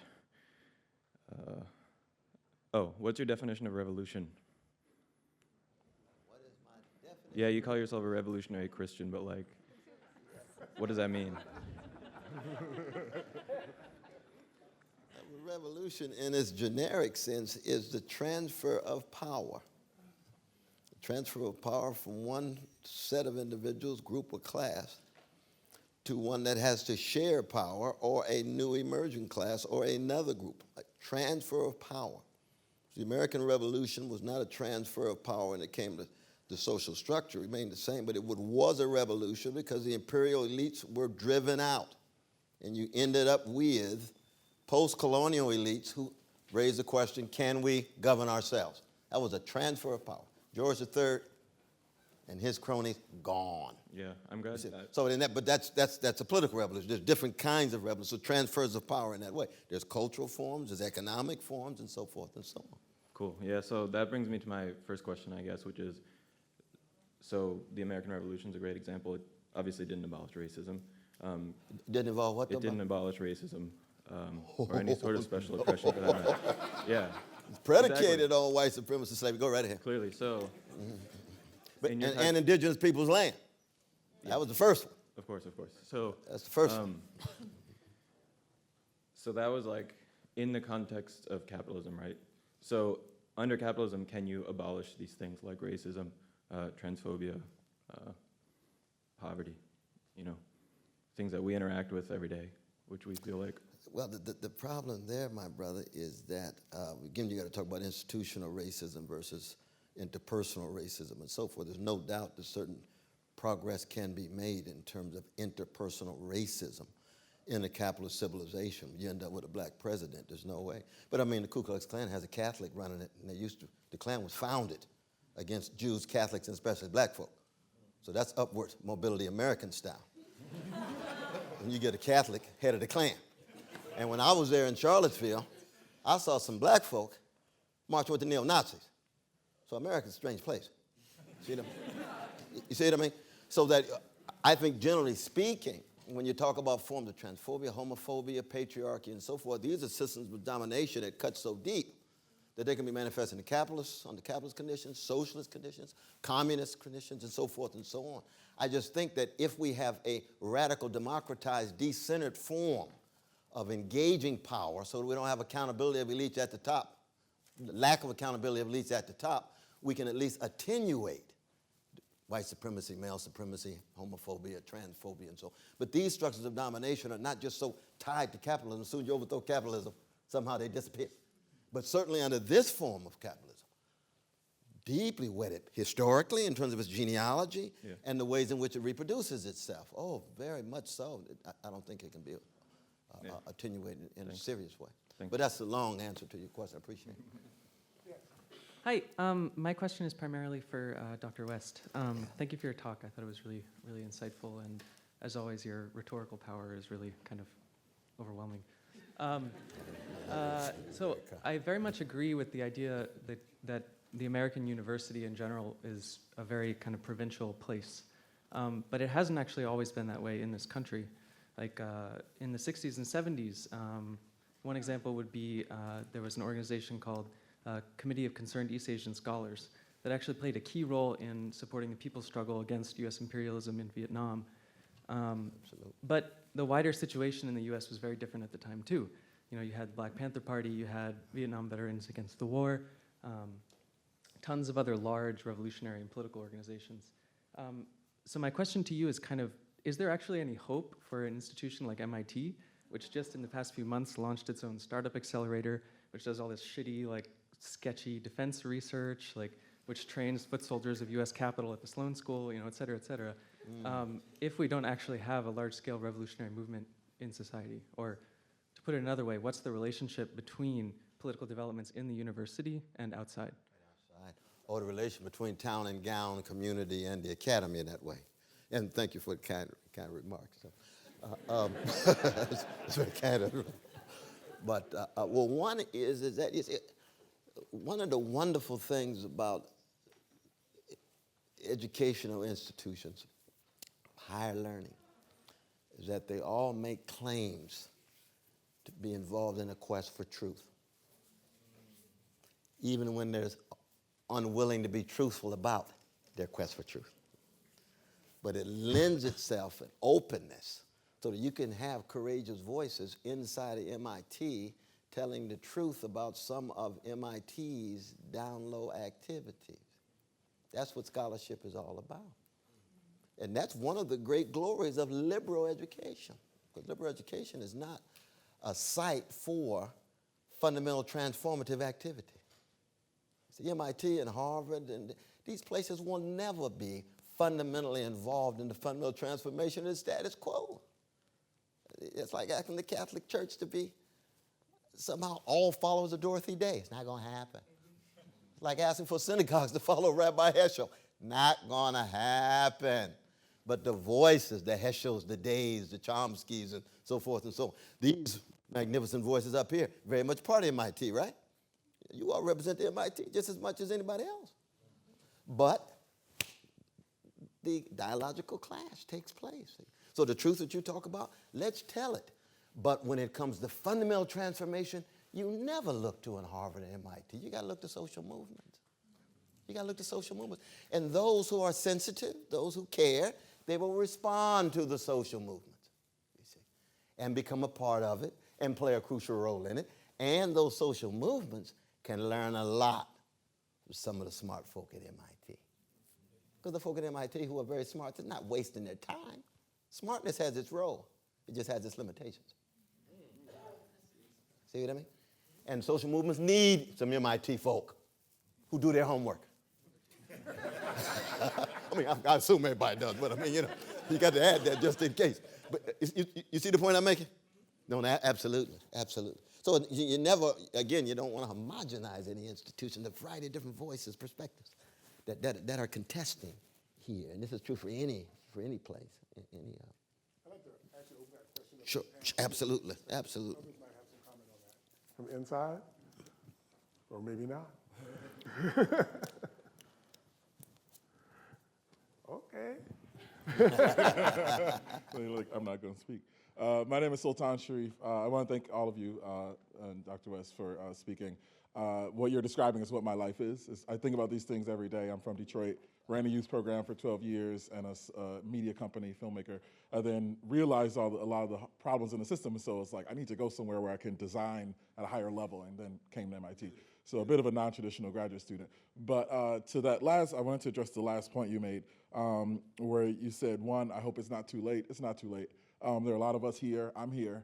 The world has not seen what I'm capable of yet. So, and I came here to develop that and to learn from people like Sasha and yourself and others. So it's not too late. I work with youth in Detroit, and there's this thing, I think we're on the edge of a new type of revolution. I call it like immaculate conception, because you have these kids who you know, they're on social media, they're on their phones, but they're not stupid. They see more and they're taking in more than any generation in human history. Like, I'll watch them sometimes, like about 5, 16-year-olds, and they'll go through Instagram, Snapchat, Facebook, onto the news, back to this, and then be texting the whole while. Like, that's doing something actually to their brains, the way they process and the way they internalize. They see themselves differently through Netflix and Amazon and having access to content. Underlying, I see these, what I see, and you said someone needs to have a vision that's sort of broad enough to be inclusive of a lot of different parties. And that's essentially what I've been working on, because I travel around the country doing workshops with youth. I've seen this development all over, but we're isolated in tiny little silos. And Detroit's doing their thing, and Philly's doing their thing, and Pittsburgh's doing their thing. And so I want to see, like, one of the challenges I see here, as I even try to articulate this to my professors, like, I'm coming from real world experience and something that's almost instinctual. You know, if you're people who work with youth, you have to rely a lot on your instincts and street instincts in a way. And it doesn't always easily translate into this world where it's like, oh, well, you got to slow down and like learn Foucault and like learn this theorist and learn that theorist. And I'm like, yeah, while you're learning that though, like this stuff is playing out and it's moving at a different rate. So what I struggle with is like, how do you balance, and I'm still actively involved, I fly back to Detroit every month. How do you balance that fast-moving sort of and keeping your finger on the pulse of what's happening, particularly around youth and youth of color, while simultaneously existing in and navigating these spaces that don't even sometimes have rules to accommodate like your very existence, if that makes any sense. That was eloquent, brother. You laid that out. Cicero called it wisdom speaking, definition of eloquence. I mean, in a way, your own wisdom answers the question, because you have to be improvisational. You got to be a jazz man, the man that you are. You move from one context to the next, preserve your integrity in each context, squeeze out the best of that context, hold at arm's length the worst, and keep moving. In that sense, it's far beyond multicultural. Being multi-contextual is much more important than multicultural, because you can be multicultural and still find yourself in the same class silo. The same folk who are similar than you, they're just more colorful, but they still have their own parochialism. But if you're multi-contextual across community, cross-hood neighborhood, cross-class, cross-gender, cross-sexual orientation, and part of that has to do with just being in solidarity. You know, you see trans folk done it, show up at the rally. What you doing here? You're supposed to be straight. Hey, this is a moral and spiritual and political issue. It's not a matter of my sexual orientation. I'm here because I care for it. Same is true with patriarchy, whatever it is. You see, the Jewish brother gets trashed. I'm here because I believe Jewish brothers and sisters ought to be treated with dignity. How come you put part of the Palestinian? Because I believe occupations are immoral, no matter who they are. It's a moral issue, spiritual issue. That's why. But that's multi-contextual. That's not just cultural, you see. And that's exactly what you're able to do in the academy, back to Detroit. And yours is, I guess, a bit transgenerational. I don't know how old you are, but I know you're a little older than some of the young brothers and sisters you're working with. I'm old school, you middling. and they new school. Is that fair? Yeah. That's what I'm talking about. So you got to be multi-contextual across generation. Absolutely. No, so I salute you, though, man. I salute you. Yes. Hi, my name is Philip Daniel. I'm in the Mechanical Engineering Department, first year in the PhD program. My question is primarily for Dr. West. Thank you again for taking time out to come speak with us. I think you've touched on, and thank you, Ty, for organizing this event. So my question, I think you've touched on this point numerous times, but I maybe want a focused answer.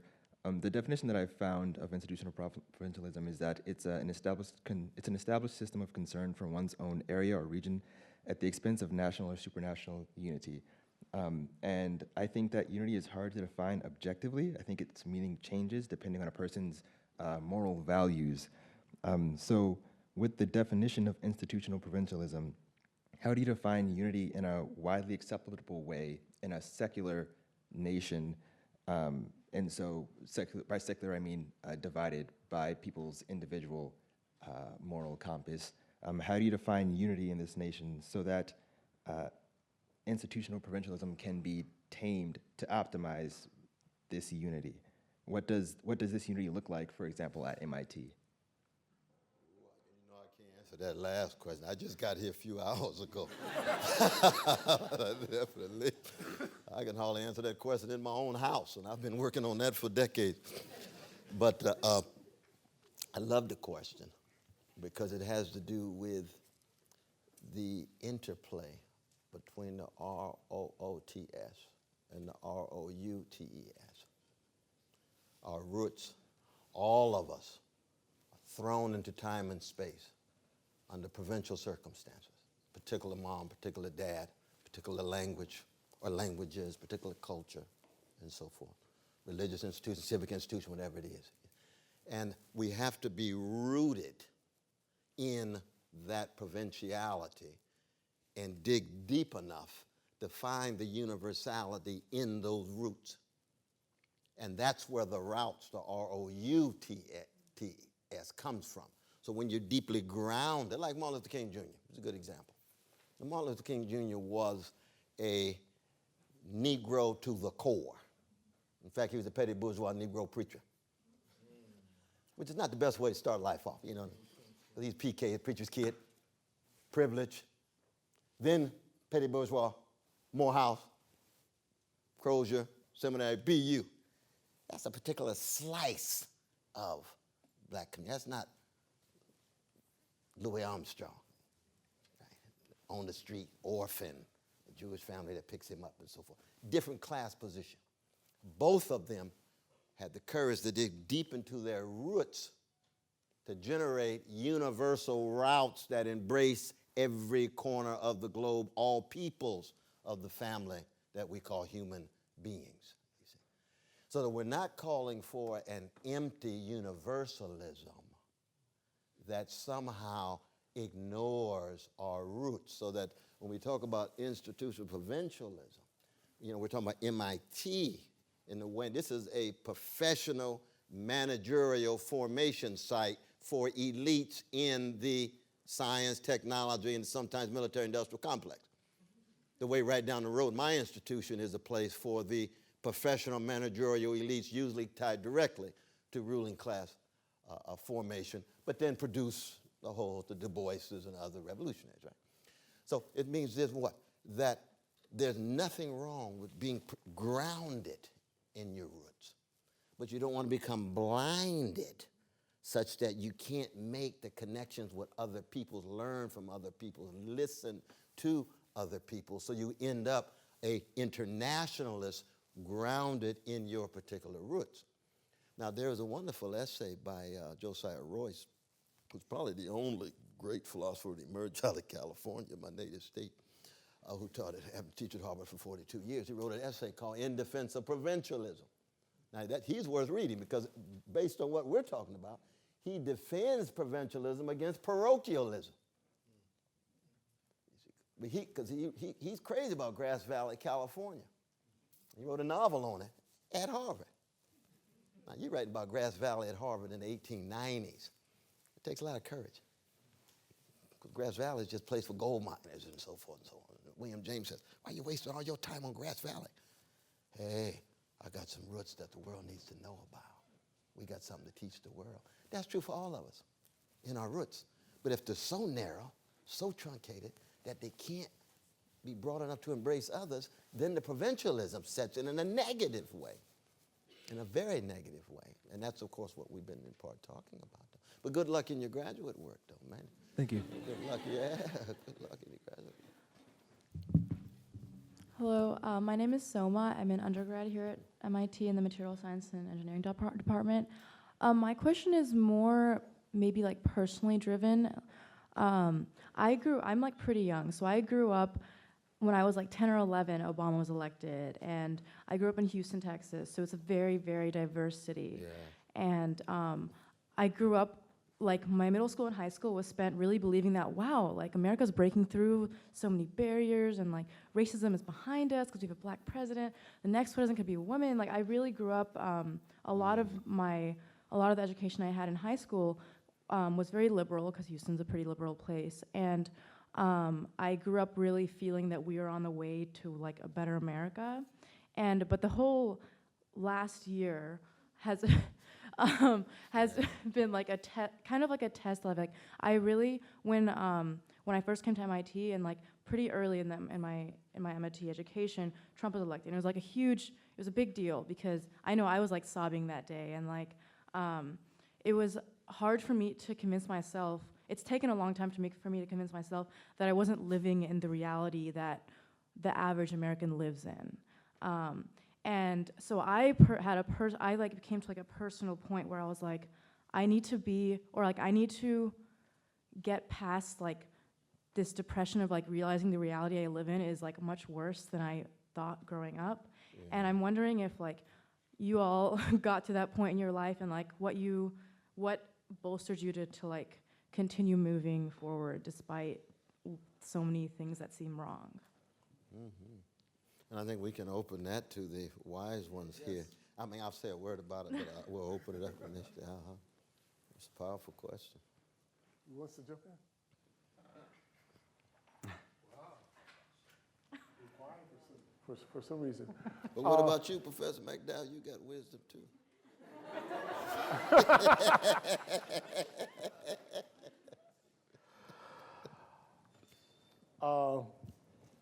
Yeah. It's there's this wonderful term, Aztecan term called Nepantme, and the whole notion of it is it's about living in the spaces in between, and what it really means is that often when you are on the verge of change, that you have to do two things. You have to support the thing you're trying to change as you hold on to the dream for what you want it to become. And you don't live in either one. You live in that space in between, right? And what I find for us, particularly in this country, is we actually don't have a good way of holding each other in that space in between. We want people to be in one place or the other. And so most of us, I find myself a lot of this time like this, yearn for support for being in that transitional space. That there are other people who say, whatever you're doing in that space, that is exactly what we need you to be doing, holding on to that. But our language isn't like that. Our language is about, we have great language for kind of critiquing the past, great language for like what the vision of the future should be, but we don't have a language for being in the transition, which is where the change happens and where the work and our energy has to be. So in these spaces, like when Trump got elected, that's, what it made really clear for me is that, wow, there's a bunch of us that are going to be deep in that space, right? Because that's where we really need to be right now. And we have to find ways to kind of connect and support each other.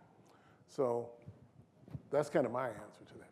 Others? I think in our lives we have to have something that is unconditional in terms of the love that we have. If we love our mamas, that is unconditional. Up, down, drunk, not drunk, whatever it is, we still love them. We got to love justice like that. No matter what the circumstance, no matter what, as America moves toward neo-fascism, we still have the same love, we just have deeper sacrifice, and we lose at the moment and you pass on the tradition. Under Obama, was certainly better than Trump, but that's not saying a whole lot now because Trump's got about as low bar as we can imagine, right?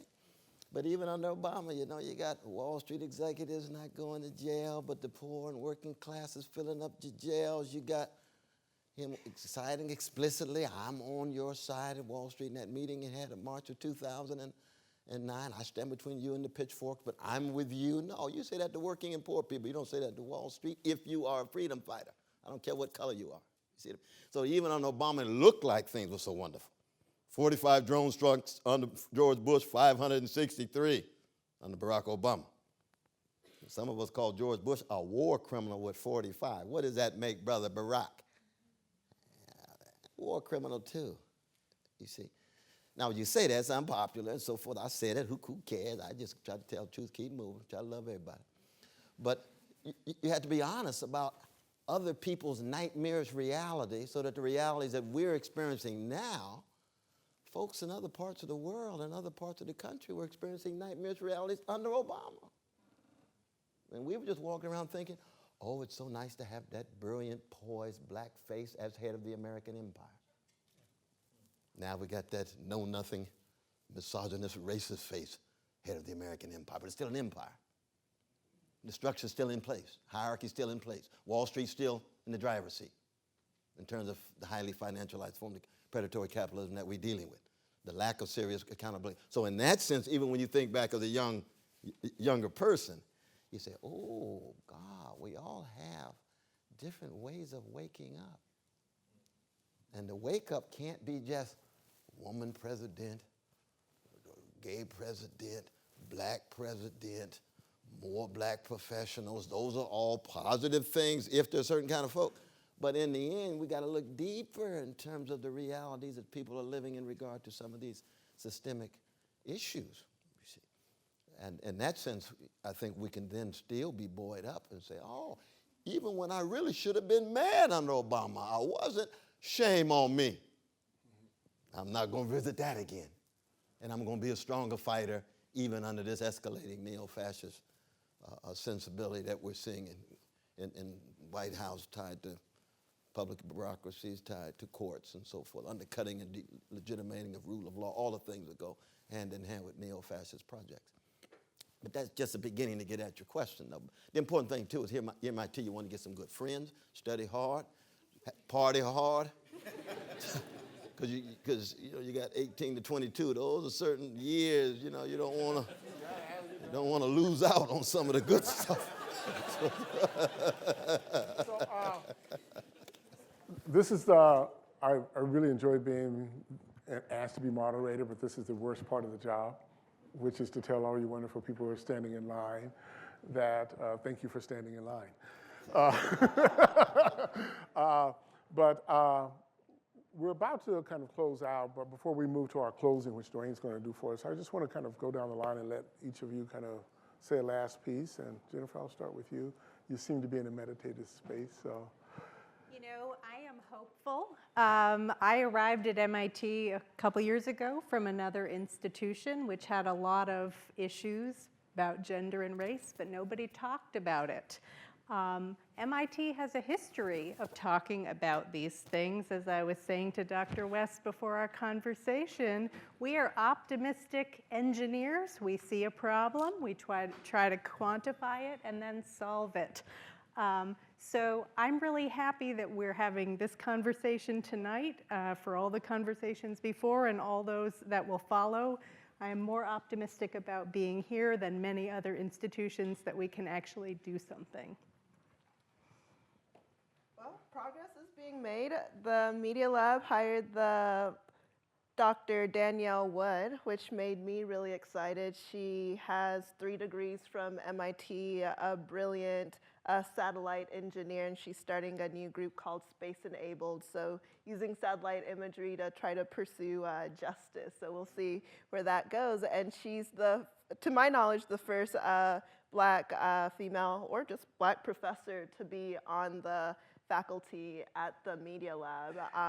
So she's one of one, and I'm also one of one as the only black PhD student in my Media Lab cohort.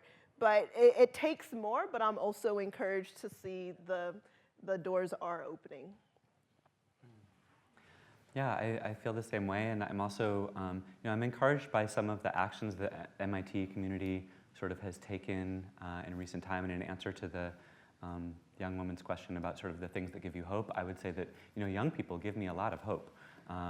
The social movement organizations that are led by young people and by young queer people of color in everything from the movement for Black Lives to undocuqueer movement being at the forefront of fighting against the detention policies, both under Obama, who deported more people than any president in US history, and Trump, who's now increasing the rate of deportation as well. But so the MIT connection is that this community came together to really try and mobilize and push to get Francisco Rodriguez Guardado, the MIT janitor who was detained by ICE and put in jail for 6 months. People came together to try and get him out, and he is out now, waiting.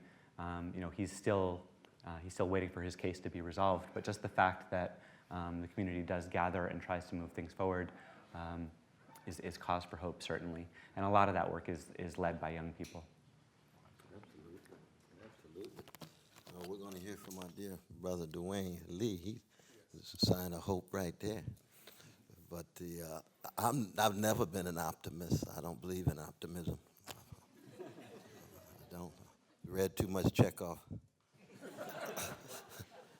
Seen too many Stephen Sondheim musical theater. But I'm not a pessimist either. I'm a prisoner of hope. But I don't like to talk about hope. We talked about this before, because all of these terms get colonized by the mainstream. Peddling hope. You know that wonderful moment in Thucydides' Million Dialogues when he talks about hope as dangerous comfort that renders us naked and leads toward our self-destruction. That's the blind hope that Prometheus talked about in Pandora's box. Certain forms of hope are dangerous, very dangerous. Other forms of hope, indispensable. But most of the forms of hope that are indispensable are the examples of those persons, institutions, and movements that are enacting hope without necessarily talking about it. So I'd rather see somebody be a hope than somebody talk about hope. And when you choose to be a hope, you're moving in that same direction of integrity, honesty, decency, vision, service to others, truth-telling, self-critical orientation. And that, in the end, is what sustains all of us. That's the wind at our back, that cloud of witnesses. And we've got a significant number in this room who have enacted hope in their lives, in their own distinctive ways, whatever traditions, agendas, or sexual orientation. And that, for me, is a way of helping sustain us. But even if there was a chance of a snowball in hell that black people would ever be free, I would still be a free black man, go down swinging. Because that's how I like to be in the world. I'd like to ask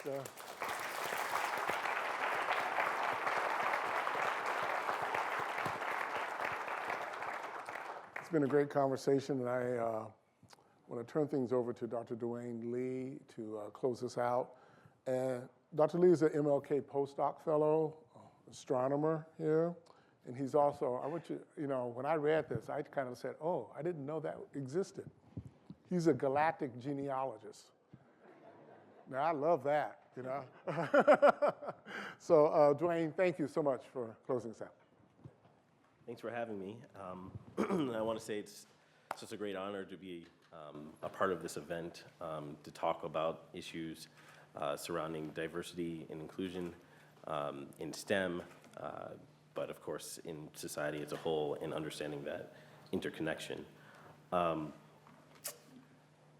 was thinking about what's sort of the best way to summarize what was discussed, and the thing that kept popping into my mind was that diversity is necessary, but it's not sufficient, to achieve inclusion. And in fact, I find when I sort of think about things in terms of equations that you have diversity does not equal inclusion, and in particular in the U.S. or in the West, because of the notion of assimilation. It tramples on, it diminishes what diversity could be, and a lot of that was discussed rather brilliantly by the panel here. And so, in closing, I just wanted to sort of touch on a couple of situations in my life, being a scientist, where often, as Dr. West has said, that we are always in search of the truth. That's our North Star. And often, at times, we sort of delude ourselves that we are immune to all of the natural biases that all human beings have. And because of that, we don't search ourselves to try to uproot those biases. And so the cool thing about being an astronomer is that historically, there's been certain accomplishments in terms of making the field more diverse that has sort of led in the sciences, at least in comparison to certain other sciences like physics. And in particular, with women, and in more particular with white women. So one of the things I sort of thought about is, even as you're sort of positioned to make advances in the sciences in any part of society, that it actually really does matter who you have in mind. And so what was interesting is that it's nice that indeed we say now that in astronomy we've sort of reached parity amongst white women in higher education. And so the missing piece to sort of getting to a sort of 50% in astronomy is women of color. And so what's great about the situation now is that actually many white women in the field have, it's sort of dawned on them how crazy that was, that there was this whole push, this whole movement to reach parity, to really get a more diverse, rich system by which we can study the cosmos and be more inclusive, and they sort of forgot this very, crucial segment. And so I was at a conference a couple years ago, and we had a diversity and inclusion discussion, a talk.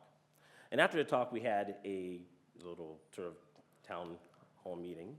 And during that discussion, what came up always comes up, is that some white professor says, male professor says, well, it's a zero-sum game. If we increase diversity and inclusion, we have to lower the standards. And I really respect this guy. He's always treated me kind personally. But I turned to him and I said, I think you're missing the point.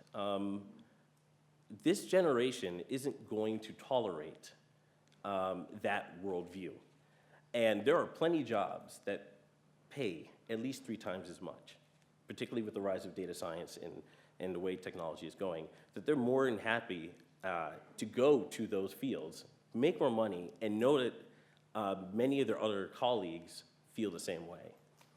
And so, after I made that comment, I'm leaving the conference, getting ready to get back on a flight back home, and another professor in my field came up to me, and she's very sweet. She's Canadian, so she's like, I hope you don't mind me asking you this about your comment the other day, but I was talking to my daughter about what you said, and I asked her, so what do you think about what he said? And she said, well, yes, of course. Like, there's no way I would, deal with that situation.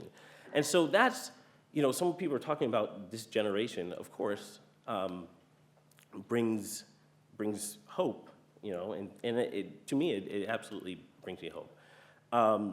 Something that's somewhat less hopeful, although it's also part of this issue, is something closer to home, so here at MIT.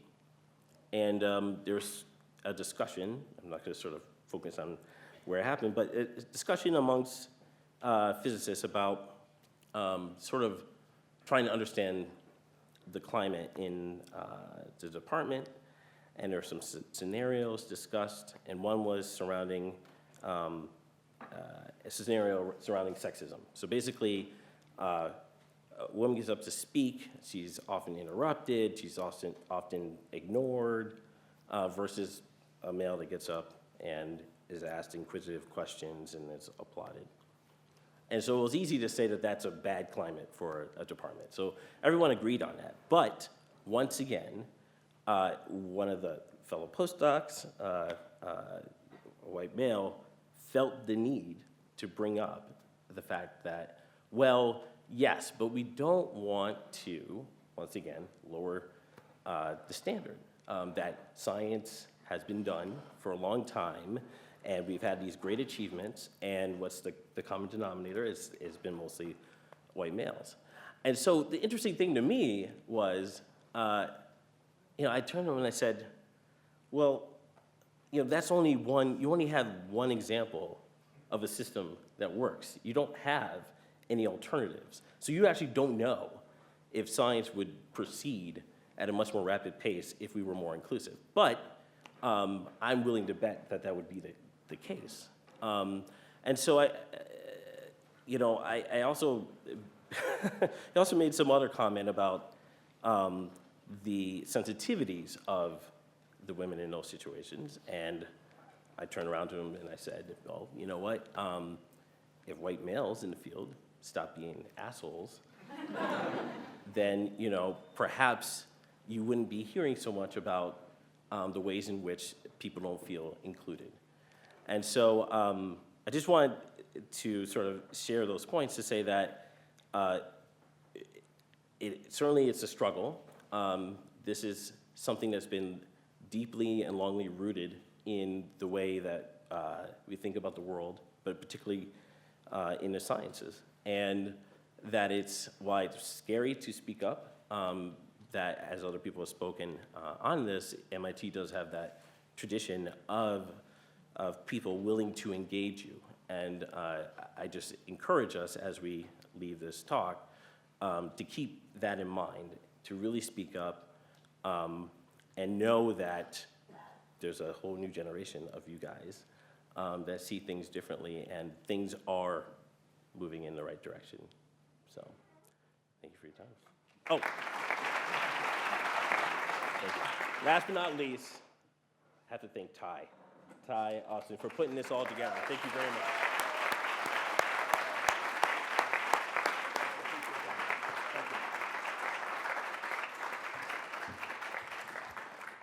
Okay, and with all that said, I think we've all been here a long time, right? So, no, but I want to just say real quick, special thanks to our sponsors. Special thanks to all 5 of our schools. They all stepped up and helped to support this event. Special thanks to some of the select administrators who gave us the platform to speak here, to the Institute of Community Equity Office.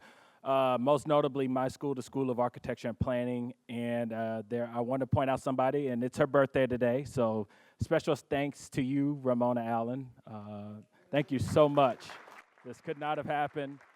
She's going to kill me later for doing this, but I just have to say that.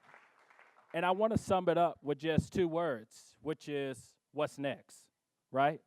What's next? Now that we've had this discussion, now that we've spoken truth to power, let's see what we can do about putting action to power. Thank you all. Have a good night.